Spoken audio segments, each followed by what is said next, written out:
സന്നഫുൽ ഇസ്ലാമി സുന്നത്തൻ ഹസന എന്നുള്ള ഒരു ഇതിൻ്റെ അടിസ്ഥാനത്തിൽ പിന്നെ നല്ല കാര്യങ്ങളിൽ ദീനിലുണ്ടാക്കാം എന്ന ഒരു വാദം പറയാറുണ്ട്.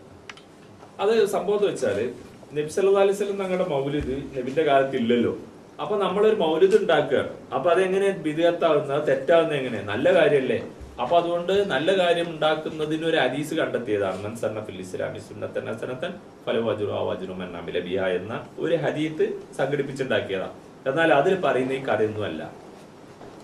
ഒരാൾ നല്ലൊരു കാര്യം ദീനിൽ ഉണ്ടാക്കിയാൽ അവൻ അതിന്റെ കൂലിട്ട് അത് പ്രവർത്തിക്കുന്നവരുടെ പ്രവർത്തനത്തിന്റെ കൂലിയും ഈ ഉണ്ടാക്കിയവന് കിട്ടിയെന്നാണ് അതിന്റെ പച്ച മലയാളത്തിൽ പറഞ്ഞാൽ അങ്ങനെയാണ്. പക്ഷേ ഈ ഹദീസ് എവിടെയാണ് സംഭവിച്ചതെന്നറിയോ? റസൂലുള്ളാഹി സ്വല്ലല്ലാഹു അലൈഹി വസല്ലം തങ്ങളുടെ അരികിലേക്ക് പാവപ്പെട്ട ആളുകൾ വരികയാണ്. അവറ്റേക്ക് ഭക്ഷണം കഴിക്കാൻ ഒരു മാർഗമല്ല, ഉടുക്കാൻ തന്നെ നല്ല വസ്ത്രമില്ല.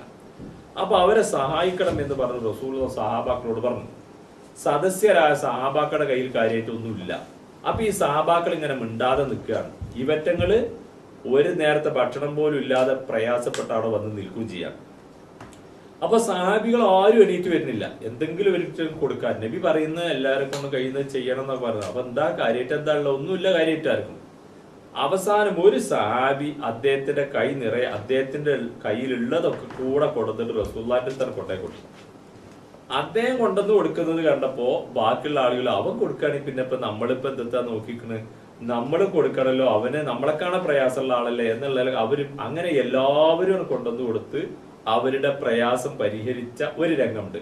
ആ രംഗത്തിൽ ആദ്യം മറ്റുള്ളവർക്ക് മാതൃകയായി വന്ന ആ സഹാബിയെ പരാമർശിച്ചുകൊണ്ടാണ് റസൂലുള്ള പറഞ്ഞത്, മറ്റുള്ളവർക്കൊക്കെ മാതൃകയായി മറ്റുള്ളവർ പ്രവർത്തിക്കാതെ, അതായത് ഹയാത്തില്ലാതെ മൗത്തായി കിടക്കുന്ന ഒരു ചര്യയെ ഹയാത്താക്കിയ ആൾ, ആ ആൾക്ക് അദ്ദേഹം പ്രവർത്തിച്ചതിന്റെ കൂലിണ്ട്.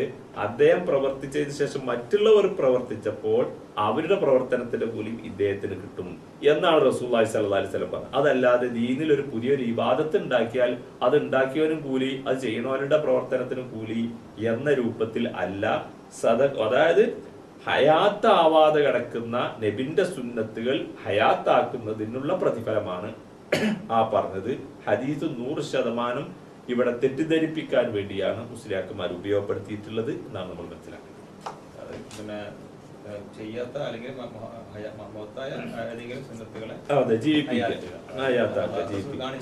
അതെ. അപ്പൊ ഒരാള് ഒരു നാട്ടില് നിസ്കാരം കഴിഞ്ഞതിന് ശേഷം എല്ലാരും ദിക്റി അല്ലാതെ എണീറ്റാണ് പോവാണ്. അപ്പൊ ഒക്കെ അങ്ങനെ ചെയ്യാണ്. അപ്പൊ ഒരാൾ വന്നിട്ട് എന്താണ് നിങ്ങൾ ഇങ്ങനെ ചെയ്യുന്നത്, എല്ലാവരും ഇരുന്നിട്ട് ദിക്റൊക്കെ ചെല്ലിയിട്ട് പോയാൽ മതി എന്ന് പറഞ്ഞു. മൂപ്പര് അവിടെ ഇരുന്നിട്ടാണ് ദിക്റ് ചൊല്ലി അങ്ങനെ പൂർത്തിയാക്കി. അതിന്റെ ശേഷം ബാക്കിയുള്ള ആളുകളൊക്കെ ചെയ്തു. പിന്നെ എന്നും അങ്ങനെ തന്നെ അവിടെ ഉള്ളൂ. ഒരാളെ ഒച്ചപ്പാടുണ്ടാക്കി എന്താണ് ദിക്റ് അല്ലാതെ എണീറ്റ് പോകുന്നത് പറഞ്ഞപ്പോ പിന്നെ എല്ലാവർക്കും അതാണ് പതിവ്. അങ്ങനെ ആകുമ്പോ ആ ചെല്ലാൻ ഇരുന്നവനും അവനെ കണ്ട് മറ്റുള്ളവർ ചെല്ലിയതിന്റെ പ്രതിഫലം ഒക്കെ ഇവന് അല്ലാഹു തആല നൽകും. അവര് പ്രവർത്തിച്ചതിന്റെ പ്രതിഫലം അവർക്ക് കുറയുകയും ഇല്ല എന്ന രൂപത്തിലാണ് ഇതിനെ നബി സല്ലല്ലാഹു അലൈഹി വസല്ലം പഠിപ്പിച്ചത്. ഇസ്ലാമിൽ